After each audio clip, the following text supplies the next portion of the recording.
नमस्कार, आस्वाद आपलेपणाचा चॅनलमध्ये आपलं स्वागत आहे।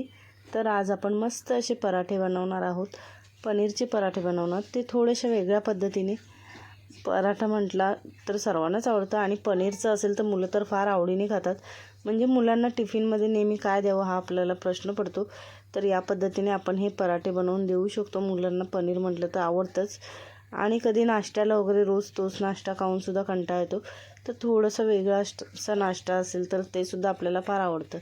आणि हे जे आपले पनीरचे पराठे आहेत ना, जास्त पनीरचा वापर न करता मस्तपैकी झटपट असे साध्या सोप्या पद्धतीमध्ये बनवणार आहोत। तर आता आपले हे पनीर पराठे कसे बनवायचे ते पाहूयात। तर पराठा बनवण्यासाठी इथे बाउल घेतला आहे, त्याच्यामध्ये पनीर घेतलेलं आहे।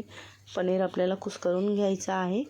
त्यानंतर आपल्याला त्याच्यामध्ये बाकीचे जे आपले वस्तू आहेत साहित्य ते घालून घ्यायचं आहे। आपल्याला जर हवं असेल तर आपण याच्यामध्ये कांदासुद्धा घालू शकतो, पण इथे मी पनीर आणि नुसती कोथिंबीर घातलेली आहे। थोडीशी लसूण ठेचून घातलेली आहे।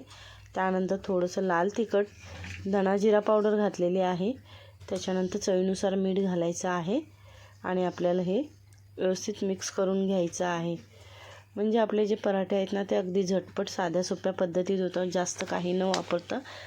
म्हणजे सकाळच्या घाई गडबडीच्या वेळी आपण हे पटकन बनवू शकतो। तर इथे स्टफिंग आपलं तयार झालं आहे। त्यानंतर इथे चपातीचं पीठ घेतलेलं आहे। छोटा गोळा घ्यायचा, आपण जेवढं चपाती लाटून घ्यायचे। त्यानंतर वरून आपलं जे पनीरचं स्टफिंग आहे ते व्यवस्थित पसरवून घ्यायचं आहे आणि पसरवून घेतल्यानंतर मग आपल्याला त्याच्यावरती वरून थोडंसं चिली फ्लेक्स आणि ऑरिगॅनो घालून घ्यायचं आहे। म्हणजे त्याने छान अशी चटपटीत टेस्ट येते आपल्या ह्या पराठ्याला। तर आपण थोडंसं चिली फ्लेक्स आणि ऑरिगॅनो घालून घेतलेलं आहे। त्यानंतर आहे ना आपल्याला थोडंसं आपलं जे गव्हाचं पीठ सुकं ते थोडंसं घालून घ्यायचं आहे। तर पीठ घालून घेऊयात थोडंसं आणि व्यवस्थित रोल करून घ्यायचं आहे। तर आपण आता इथे याचं रोल करून घेऊयात। हे झटपट असे पराठे होतात आपले। तर इथे बघा रोल करून घेतलेला आहे। त्यानंतर रोल करून झाल्यानंतर आपल्याला मधोमध त्याला सुरीने असं थोडंसं कट करून घ्यायचं आहे। अशा पद्धतीने आपण मसाल्याचा पराठा वगैरे सुद्धा बनवू शकतो, तो सुद्धा असं या पद्धतीने झटपट होतो। तर आपण मधोमध त्याला सुरीने थोडंसं कट करून घेऊयात।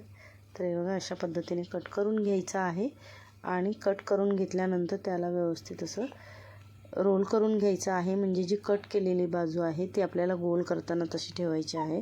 तर इथे आपण आता कट करून घेतलेलं आहे, रोल करून सुद्धा घेतलेला आहे। त्यानंतर आता आपल्याला पीठ लावून घ्यायचं आहे त्याला आणि पराठा आपला जो हा आहे तो आता लाटून घ्यायचा आहे। आणि वरून आहे ना थोडंसं आपल्याला त्याला चिली फ्लेक्स घालायचं, म्हणजे खूप छान दिसायला सुद्धा खूप छान दिसतं आणि मुलांनासुद्धा फार आवडतं अशा पद्धतीने केलं तर। तर असं थोडंसं चिली फ्लेक्स घातलेलं आहे आणि आता आपल्याला त्याला लाटून घ्यायचं आहे। अगदी हलक्या हाताने त्याला लाटायचं आहे आणि जास्तसुद्धा पातळ नाही करायचं, थोडं जाडसरच ठेवायचं आहे। तर इथे बघा आपला पराठा तयार झालेला आहे। तर इथे तवा तापत ठेवलेला आहे आणि आता आपला पराठा जो आहे तो मस्त असा दोन्ही बाजूनी चांगला खरपूस शेकवून घेऊयात आणि त्याला छानपैकी तूप लावूयात किंवा बटरसुद्धा लावू शकतो। तर आता आपल्याला त्याला चांगलं शेकवून घ्यायचं आहे। तुम्ही या पद्धतीने पराठे करून बघा, खूपच छान बनतात आणि खूप टेस्टीसुद्धा लागतात, दिसायलासुद्धा खूप छान दिसतात। मुलं तर फार आवडीने खातात। म्हणजे टिफिनमध्ये वगैरे द्यायचं झालं ना की झटपट आपण हे पराठे बनवून देऊ शकतो, किंवा आपण सुद्धा रोज तीच पोळी भाजी खाऊन कंटाळा येतो तर कधीतरी काहीतरी वेगळं अशा पद्धतीने पराठा केला तरी सुद्धा खूप छान लागतो। तर इथे बघा पराठा आपला जो आहे तो मस्तपैकी असा चांगला शेकवून घेतलेला आहे। तर अशा पद्धतीने आपले जे बाकीचे पराठे आहेत ते सुद्धा आपल्याला बनवून घ्यायचे आहेत आणि या पद्धतीने तुम्ही पराठे नक्की करून बघा। मुलांना तर फार आवडतात आणि मुलंसुद्धा सगळेच फार आवडीने खातील असे आहेत। तर अशा पद्धतीने मी इथे पराठे करून घेतलेले आहेत।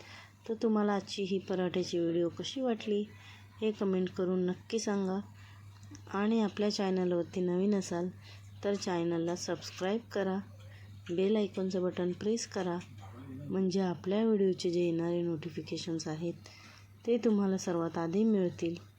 आणि व्हिडिओ पूर्ण बघितल्याबद्दल धन्यवाद।